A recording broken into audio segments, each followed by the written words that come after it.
Ho'p, endi sizlar bilan nastroyki bo'limi. Hozir bu yerda избранный qolib ketgandi.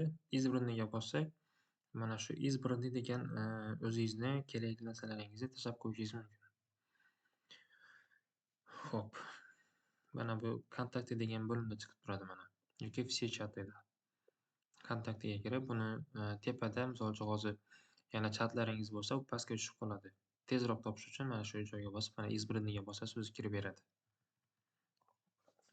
Keyin bu ночной rejim. Buni hozir o'chirsam, отключить ni bossam, oq foni oppoq ko'rinishda bo'ladi. Menga hozir bu noqulayroq. Endi bu sal qoraroq bo'lib turgan yaxshi. Mana. Endi biz hozir sizlar bilan настройки bo'limini ko'rib chiqamiz. Настройки bo'limida "Мой аккаунт" ni bossak, mana boya siz bilan bu tarafda "Мой profil" ga bosib, keyin tepadagi qalamchaga bosib kirganingizda shu joyi chiqqandi. Mana bu joydan ham kirsak bo'ladi. "Мой аккаунт" va bu yerda mana yana bitta akkaunt qo'shsak bo'ladi mana. Mana shu tarafdagi mana "Добавить аккаунт" shu joyda ham chiqadi. "Мой аккаунт" bo'limida. Keyingi bo'lim "Уведомления и звуки". Bunga bosamiz. "Уведомления на рабочем столе". Bu hozir bu tarafda shu уведомление kelib turadi. Animatsiya ikonki na paneli задач. Bu esa animatsiyalar, bu ovozi mana qanday ko'rinishda bo'ldi? Mana shu ko'rinishda. Misol uchun ovozi sal pastroq bo'lsin desangiz, pasaytirib qo'yasiz. Imani o'chirib tashlasangiz, mana faqat Telegramdan shunday yangi SMS keltirib chiqarib turadi. Imani bossangiz ime chiqadi va nima SMS yozgan bo'lsa, tekstni bossangiz, mana только утро degan yozuv chiqadi. Endi bu hozir misol uchun deb ko'rsatib turibdi. Misol kimdir sizga yozsa, misol uchun G'anisher salom deb yozib yubordi degan narsa chiqadi mana shu tarafda. Bu yerda keyin "Уведомления из чатов". Личный chati degani mana shu "Kontakты va люди" degan bo'limdagi insonlar, odamlar. Ularda ham kimdir yozsa yonib turibdi.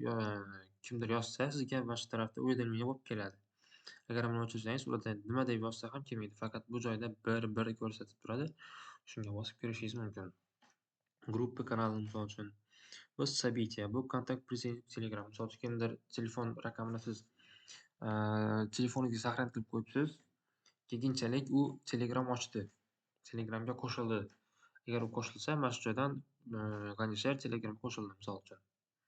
И bu yerda закреплённое сообщение. Bu pinned qilingan сообщение. Bu o'zbekchasi adashmasam qadab qo'yilgan. Xo'p, endi keyingi bo'lim esa telefonlar. Прием звонков на этом устройстве. Shu qurilmaga aloqalarni, telefonlarni qabul qilish yonib turibdi. Bu taraflarni ham yonib turaveradi. Bizga kerak bu taraflar. Bu tarafda nima endi? Misol uchun Telegramlardan, misol uchun kanallardan qandaydir SMS kelgan bo'lsa, shu sonni ko'rsatib turadi. Misol uchun mana shu Rahim G'anisher kanalidan 3 ta SMS keldi, lekin men o'qimadim.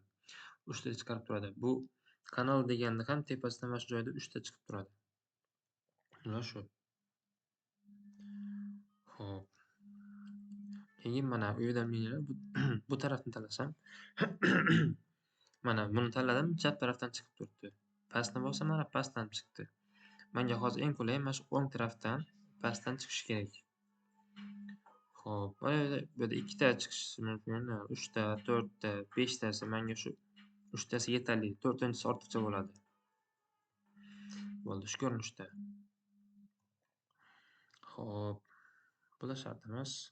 3 tasi mana shu tarafdan chetdan mana ustiga olib borsam, mana o'ng taraf pastida chiqarib turibdi, misol deb. Это пример уведомления deb. Xo'p, keyingi bo'limimiz konfidensialность. Xo'p, hozircha bu уведомление bo'limida to'xtatib turamiz. Keyingi videoda konfidensialностьni chiqaramiz.